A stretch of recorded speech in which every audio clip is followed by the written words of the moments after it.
Bonjour, je suis Dr Victorien Douillon, enseignant-chercheur en microbiologie au département de génie de biologie humaine à l'école polytechnique d'Abomey-Calavi. Ce matin, avec vous, nous allons parler de l'importance de la coloration de grammes au laboratoire. Ce cours est destiné aux étudiants en analyse biomédicale, en biologie et tout étudiant désireux d'avoir des informations sur la coloration de grammes et les micro-organismes. Le plan que nous allons suivre est celui projeté ci-contre. Nous allons d'abord commencer par définir ce que c'est que la coloration de grammes. Nous allons ensuite parler du principe et de la technique de réalisation de cette coloration et nous allons finir par l'importance de la coloration de grammes au laboratoire et conclure cette session de cours. En introduction, nous pouvons retenir que les bactéries sont impliquées dans plusieurs maladies infectieuses. Il y a donc une nécessité de réaliser des tests permettant d'identifier l'espèce bactérienne en cause. Et parmi ces tests qui nous aident au laboratoire à trouver la bactérie en cause, nous avons la coloration de grammes qui joue un rôle très important en microbiologie médicale. Qu'est-ce que la coloration de grammes? La coloration de grammes est une coloration de base en microbiologie mise au point par Christian Gram, d'où le nom. C'est une coloration différentielle donc, qui permet de classer les bactéries en deux grands groupes. Nous allons voir par la suite. C'est également une coloration double qui utilise deux colorants différents pour permettre, n'est-ce pas, la classification de ces bactéries-là. Donc, c'est une coloration qui permet de différencier les bactéries d'après leur affinité au colorant et d'après leur forme. Quel est le principe et la technique de réalisation de cette coloration? À l'écran, nous avons une image qui nous montre deux types de bactéries. Tout à l'heure, je parlais de la classification en deux grands groupes. Nous avons les bactéries Gram+ et les bactéries Gram-. Alors, lorsque nous comparons les bactéries Gram+ aux bactéries Gram-, nous voyons déjà qu'il y a quelques différences notables. Il suffit de regarder au niveau de la paroi. La paroi des bactéries Gram+, elle est plus épaisse que celle des bactéries Gram-. Et c'est cette épaisseur de cette paroi-là qui permet de faire la différence. Nous allons voir tout à l'heure et dans la suite de la vidéo. Nous avons également la présence d'une membrane externe au niveau de la bactérie Gram- qui n'existe pas au niveau de la bactérie Gram+. Et la propriété de ces parois des bactéries, c'est la richesse en couches de peptidoglycanes. Ce peptidoglycane qui nous permet en réalité de faire la différence structurale au niveau de ces différentes parois-là. Alors, lorsque nous regardons au niveau de la paroi des bactéries Gram+, nous voyons que cette couche est épaisse. C'est exactement comme la tête d'un chauve et la tête d'une femme qui a des tresses. Vous voyez, la paroi de la bactérie Gram+ peut être comparée à la tête d'une femme qui a des tresses, tandis que la paroi des bactéries Gram- peut être comparée à la tête d'un homme chauve, donc qui n'a pas beaucoup de cheveux. Et donc, lorsque vous versez un colorant sur des têtes pareilles, la tête qui a beaucoup plus de cheveux va retenir le colorant et va permettre, n'est-ce pas, de révéler les propriétés tinctorales de la bactérie.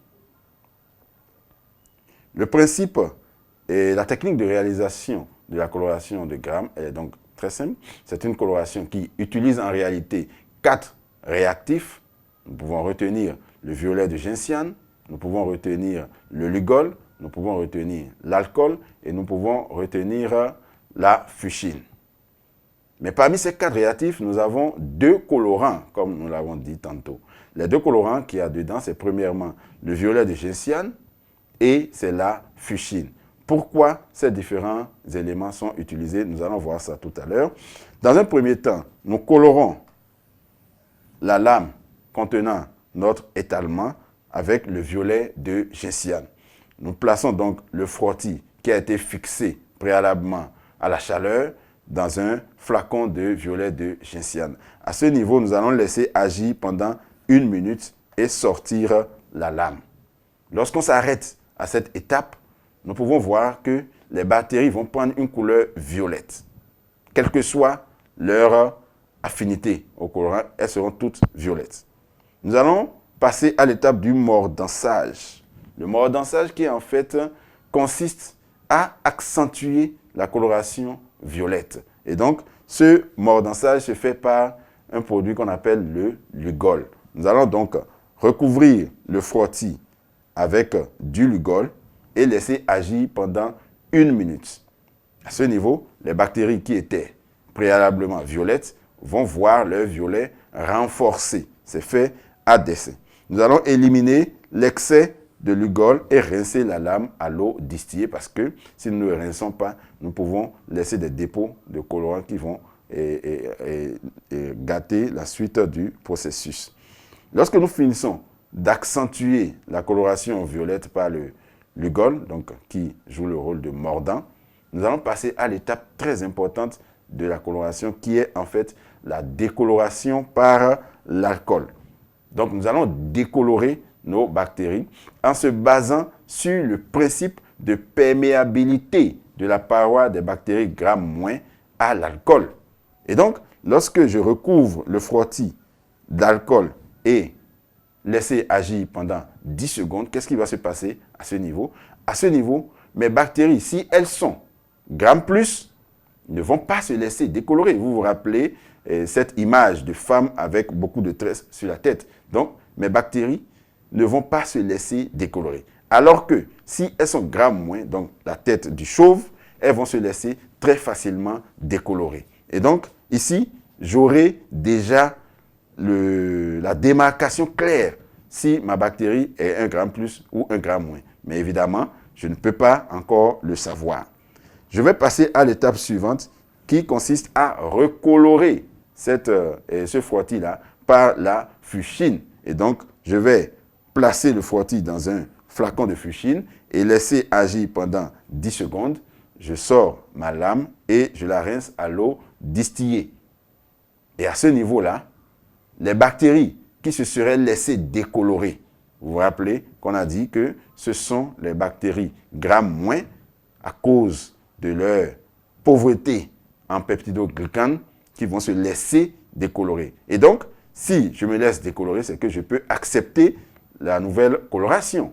Et donc, s'étant laissé décolorer, ces bactéries-là vont prendre la couleur rose de la fuchsine. Tandis que les bactéries Gram+, qui ne se seraient pas laissées décolorer, vont garder la couleur violette du premier colorant. Et donc, à la fin, j'aurai soit des bactéries violettes, donc je comprends qu'elles ont gardé leur couleur violette parce que du rose dans du violet, ça ne donne pas une autre couleur que le violet. Et là, je vais appeler ces bactéries-là des bactéries Gram+. Ou j'aurai des bactéries de couleur rose, donc ayant perdu initialement, s'étant laissé décolorer et qui ont perdu leur couleur violette, ont accepté maintenant la couleur rose du deuxième colorant et que je vais appeler des bactéries Gram-. Et donc, après cette étape, je vais sécher ma lame entre 2 feuilles de papier essuie-tout et je vais pouvoir aller au microscope ou à l'aide de l'huile à immersion, je vais observer, n'est-ce pas, ces 2 classes de bactéries. Nous venons de finir avec le principe et la technique de réalisation de la coloration de Gram. Nous pouvons maintenant parler de son importance dans un laboratoire de microbiologie. Alors, la coloration de Gram permet de répartir les bactéries en 2 grands groupes, comme nous l'avons vu, les Gram+ et les Gram-. Elle permet de faire un choix conséquent de milieu de culture, parce que le but au laboratoire, c'est d'arriver à un diagnostic, c'est d'arriver à dire, dans cet échantillon, il y a effectivement telle ou telle espèce bactérienne. Et donc, avec cette coloration, si j'ai affaire à des cocci Gram+, je sais tout de suite que je dois prendre tel ou tel milieu, parce que les milieux sont fonction du groupe bactérien qu'il y a en présence. cette coloration nous permet également d'observer le regroupement des bactéries. Est-ce que mes bactéries sont des cocci? Est-ce que ce sont des bacilles? Comment ils se regroupent? Est-ce qu'ils sont en chaînette? Est-ce qu'ils sont en diplocoque? Donc, cette coloration me permet d'observer tous ces détails-là. Et pour ramasser le tout, c'est une technique qui guide le technicien de laboratoire à poursuivre le diagnostic bactériologique. Voilà donc, chers amis, ce matin, nous avons parlé de la coloration de Gram, qui est un examen, une technique très importante au laboratoire de microbiologie. Nous avons parcouru ce que c'est que la coloration de Gram, comment cette coloration se réalise, sur quel principe se base cette coloration et quelle est son importance véritable au plan technique. La prochaine fois, nous allons parler de l'importance des milieux de culture en microbiologie. Je vous remercie.